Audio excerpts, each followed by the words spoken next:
This is Forge Daily with Mackenzie Barwell on the Forge Audio Network.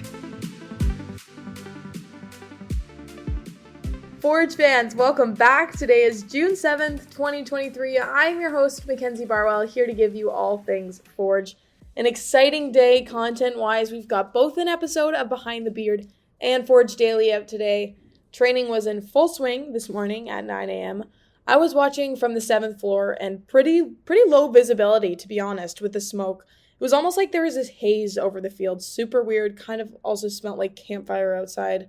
I don't know if anyone else has noticed that, but still healthy enough for players to be out there today despite the air quality. So everything going as planned, but something to keep an eye out for. In practice this morning, focus turned to attacking in transition and breaking through the final third.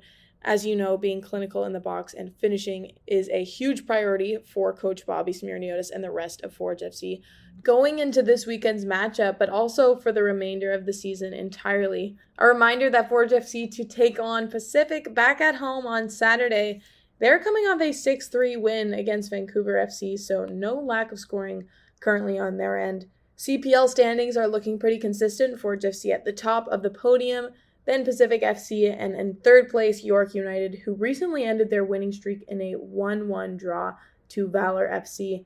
Now, I'll save the match day talk for later in the week. Let's have a look at the CPL leaderboard because we've got some Forge FC representation in majority of the highlighted categories, starting with Jordan Hamilton, who is currently tied for second place in most goals scored with 3 total. He's just behind Ottawa's Ollie Bissett and Vancouver's Sean Hundal, who've scored 4 times this season. Unsurprisingly, we've also got Tristan Henry comfortably sitting in second place for most goals saved, with 24 altogether. If he keeps playing the way he is now, I wouldn't be surprised if Henry completely surpasses his competition, making 8 saves a game and all. Maybe that's what we'll do. Maybe next month we'll check the stats again and see if this prediction is right. Kyle Becker is currently tied and leading the way in the CPL for most assists. He's got 3 alongside Pacific FC's Sean Young and Adanja Reed, so continually building his record with Forge FC.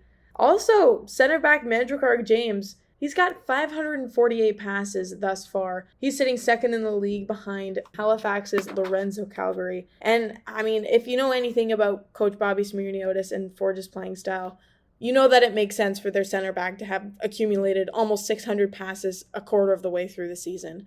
I'll insert the clip of Jordan Wilson here because I feel like he explains it perfectly. Count it next time you play, Mac. How many times does Tristan Henry kick the ball long from a goal kick? Like, they always want to play out. They always want to combine to play football, to try to go forward, to experiment. In other news, something else I wanted the Forge Audio Network listeners to hear, unrelated to the regular season, but particularly relevant and interesting when it comes to practice. We've frequently talked about Forge FC players holding themselves accountable from within the locker room, how the players from the 2019 roster have kind of led the way for the club. And I've recently learned that there's a system, or accountability mechanism, I should say. And I got a chance to talk to some of them at training this morning. Here's what Malik had to say about what Forge FC players call the wheel. If a player commits a violation, they either have a money fine to pay and a spin, or just a spin, depending on what the violation is. Okay, what is an example of a violation? This sounds really intense. So, for example, late to a team meeting. Okay. Or there could be like fun ones where it's like you have a bad training day, you make a funny mistake. Okay. You could get put on the board. Right. Late for treatment, late for games. Yeah. Those ones, like, they have a money fine as well. I accidentally started a timer instead of a voice memo. Do you think that's worthy of a spin? Because Ash told me I had to go to the wheel. Honestly, yes.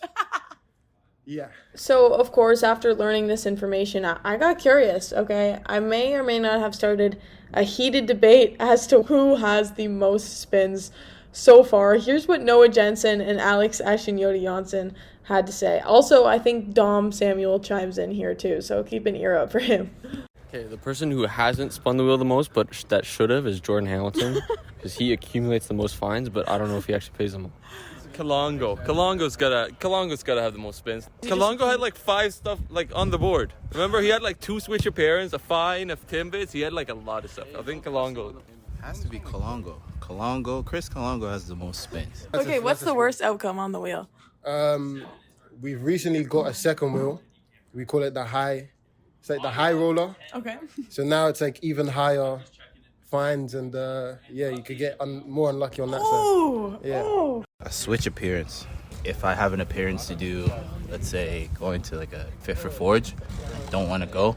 If you have a switch appearance, now you gotta go for me. Hams and Kalongo are just steady on the board.